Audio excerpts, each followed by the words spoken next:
પ્રસ્તુત છે 14 ફેબ્રુઆરી 2026નું current affairs, જે વિપુલ સર દ્વારા તૈયાર કરવામાં આવ્યું છે. અને હા, આજનો દિવસ આપણે પુલવામાના વીર શહીદોને યાદ કરવાનો પણ છે, તો એમને આપણી ભાવભીની શ્રદ્ધાંજલિ. ચાલો હવે આજના પ્રશ્નો તરફ આગળ વધીએ. તો આપણો પહેલો પ્રશ્ન છે, બાંગ્લાદેશમાં બાંગ્લાદેશ નેશનલિસ્ટ પાર્ટી એટલે કે બીએનપી એ 2/3 બહુમતી મેળવ્યા બાદ દેશના આગામી વડાપ્રધાન કોણ બનશે? ઓપ્શન્સ છે એ શેખ હસીના, બી મોહમ્મદ યુનુસ, સી તારિક રહેમાન કે પછી ડી ખાલિદા ઝિયા. અને આનો સાચો જવાબ છે ઓપ્શન સી તારિક રહેમાન. તેઓ બીએનપીના પ્રમુખ નેતા છે અને હવે બાંગ્લાદેશની કમાન સંભાળશે. ચલો હવે બીજો પ્રશ્ન જોઈએ. પ્રધાનમંત્રી મોદીએ પ્રધાનમંત્રી કાર્યાલય એટલે કે પીએમઓની નવી ઇમારતનું ઉદ્ઘાટન કર્યું છે. તો આ નવી ઇમારતનું નામ શું રાખવામાં આવ્યું છે? તમારી પાસે 4 વિકલ્પો છે. એ કર્તવ્ય ભવન, બી લોક કલ્યાણ ભવન, સી સેવા તીર્થ અને ડી નાગરિક ભવન. તો આનો સાચો જવાબ છે ઓપ્શન સી સેવા તીર્થ. ચાલો આના વિશે થોડું ડિટેલમાં જાણીએ. જુઓ, આ નવી ઇમારતનું ઉદ્ઘાટન 13 ફેબ્રુઆરી 2026ના રોજ થયું અને એની નેમપ્લેટ નીચે નાગરિક દેવો ભવ એવું સૂત્ર પણ લખવામાં આવ્યું છે. જે રોડ પર પીએમઓ છે ને, એનું નામ પણ બદલાયું છે. પહેલાં રેસકોર્સ રોડ હતું, હવે લોક કલ્યાણ માર્ગ છે. અને આ તારીખ કેમ પસંદ કરાઈ ખબર છે? કારણ કે 13 ફેબ્રુઆરી 1931ના રોજ નવી દિલ્હીને ભારતની રાજધાની બનાવાઈ હતી.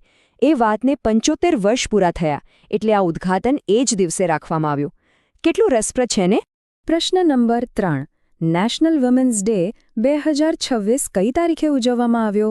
ઓપ્શન્સ છે એ 8 માર્ચ, બી 13 ફેબ્રુઆરી, સી 24 જાન્યુઆરી કે ડી 10 માર્ચ. અને સાચો જવાબ છે બી 13 ફેબ્રુઆરી. કેમ? કારણ કે આ દિવસે ભારત કોકિલા તરીકે જાણીતા એવા સરોજિની નાયડુની જન્મજયંતિ છે અને એમના જ સન્માનમાં આપણે આ દિવસને રાષ્ટ્રીય મહિલા દિવસ તરીકે ઉજવીએ છીએ. ચોથો પ્રશ્ન જોઈએ. કેરળ સરકારે મહિલાઓની આર્થિક સુરક્ષા માટે કઈ યોજના શરૂ કરી છે? વિકલ્પો છે એ નારી શક્તિ યોજના, બી લખપતિ દીદી યોજના, સી સ્ત્રી સુરક્ષા સ્કીમ કે ડી મહિલા સમૃદ્ધિ યોજના. તો કેરળ સરકારે જે યોજના શરૂ કરી છે એ છે સી સ્ત્રી સુરક્ષા સ્કીમ. હવે આ સ્કીમ છે શું? તો જુઓ, આનો મુખ્ય હેતુ બેરોજગાર, આર્થિક રીતે નબળી મહિલાઓ અને ટ્રાન્સજેન્ડર સમુદાયને મદદ કરવાનો છે. આમાં શું થશે? તો કે 35થી 60 વર્ષની પાત્ર મહિલાઓને દર મહિને 1000 રૂપિયાનું પેન્શન આપવામાં આવશે. અને કેરળની વાત નીકળી છે તો એક ફેક્ટ જાણી લો.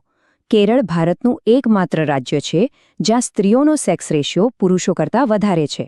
દર 1000 પુરુષોએ 1084 મહિલાઓ. આ ખરેખર બહુ મોટી વાત છે. ઓકે, હવે 5મો પ્રશ્ન, જે વિજ્ઞાન સાથે જોડાયેલો છે. ભારતની પ્રથમ સરકારી સહાયત નેશનલ બાયો બેંક કયા રોગ માટે શરૂ કરવામાં આવી છે? ઓપ્શન્સ છે A cancer, B lysosomal storage disorder એટલે કે LST, C sickle cell anaemia કે ડી ટીબી. અને આનો સાચો જવાબ છે option B lysosomal storage disorder LSD. જુઓ, આ એક બહુ જ રેર જેનેટિક ડિસઓર્ડર છે, એટલે કે આનુવંશિક બીમારી. આ બાયોબેંકનું સંચાલન કોણ કરશે? તો એ અમદાવાદમાં આવેલી foundation four research in genetics સંસ્થા કરશે. આ રોગની સારવારનો ખર્ચ અમછો મોટો છે, લગભગ 1 કરોડ રૂપિયા વાર્ષિક. એટલે જ આ સરકારી પહેલ ખૂબ જ મહત્વની છે. અને હા, સ્કૂલમાં આપણે ભણ્યા હતા ને કે લાઇસોઝોમને કોષની આત્મઘાતી કોથળી કહેવાય. બસ એ જ લાઇસોઝોમ જ્યારે બરાબર કામ ન કરે ત્યારે આ એલએસડી જેવી બીમારી થાય છે. ચાલો હવે પ્રશ્ન નંબર 6. લોકસભામાં વિપક્ષના નેતા વિરુદ્ધ કયો પ્રસ્તાવ લાવવા માટે નોટિસ આપવામાં આવી છે? ઓપ્શન્સ છે એ અવિશ્વાસ પ્રસ્તાવ, બી નિંદા પ્રસ્તાવ, સી સબસ્ટેન્ટિવ મોશન અને ડી પ્રિવિલેજ મોશન. સાચો જવાબ છે સી સબસ્ટેન્ટિવ મોશન. હવે આખો મામલો શું છે એ સમજીએ. તો આ નોટિસ ભાજપના સાંસદ નિશિકાંત દુબેએ આપી છે. અને કોની વિરુદ્ધ? તો કે વિપક્ષના નેતા રાહુલ ગાંધી વિરુદ્ધ.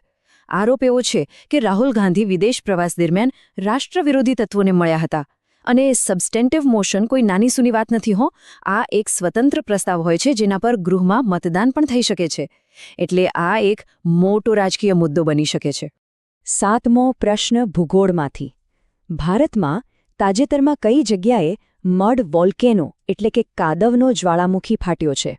વિકલ્પો છે: એ બેરન દ્વીપ, બી લક્ષદ્વીપ, સી દિગલીપુર જે આંદામાનમાં છે, કે પછી ડી કચ્છ. આનો સાચો જવાબ છે સી દિગલીપુર, આંદામાન. હવે આ મડ વોલ્કેનો એટલે શું? તો સામાન્ય જ્વાળામુખીમાંથી લાવા નીકળે પણ આમાંથી જમીનની અંદરથી કાદવ, ગેસ અને પાણી બહાર આવે છે. વૈજ્ઞાનિકો આને એક જીઓલોજીકલ ઇન્ડિકેટર માને છે, મતલબ કે જમીનની નીચે કંઈક હલચલ થઈ રહી છે એનો સંકેત. અને હા, યાદ રાખજો કે ભારતનો એકમાત્ર સક્રિય જ્વાળામુખી જેનું નામ બેરન દ્વીપ છે એ પણ આંદામાનમાં જ છે. 8મો પ્રશ્ન ડિફેન્સને લગતો.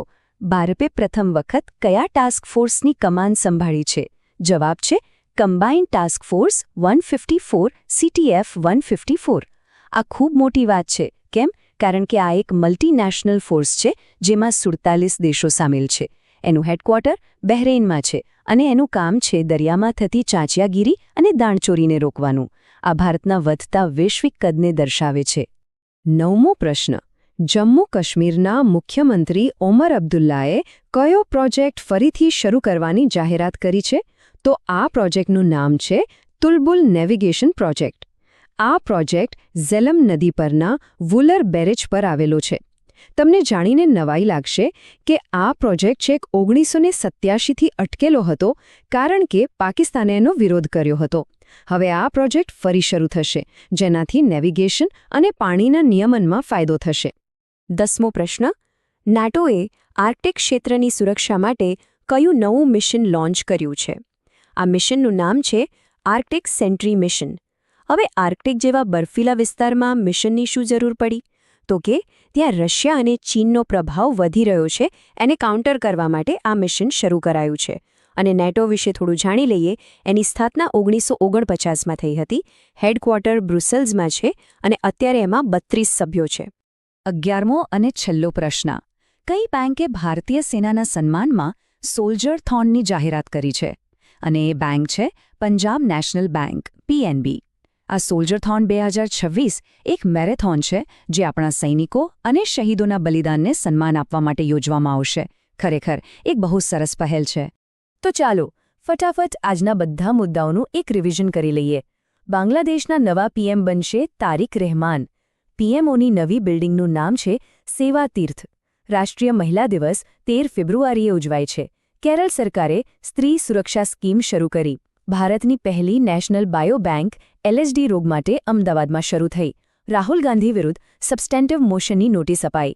અંદામાનના દિગલીપુરમાં મડ વોલ્કેનો ફાટ્યો અને ભારતે પહેલીવાર CTF 154ની કમાન સંભાળી છે. અને હા, યાદ રાખજો કે જે મહેનત કરે છે તેને જ સફળતા મળે છે. આ જ વિચાર સાથે આજનું આ સેશન અહીં પૂરું કરીએ. ફરી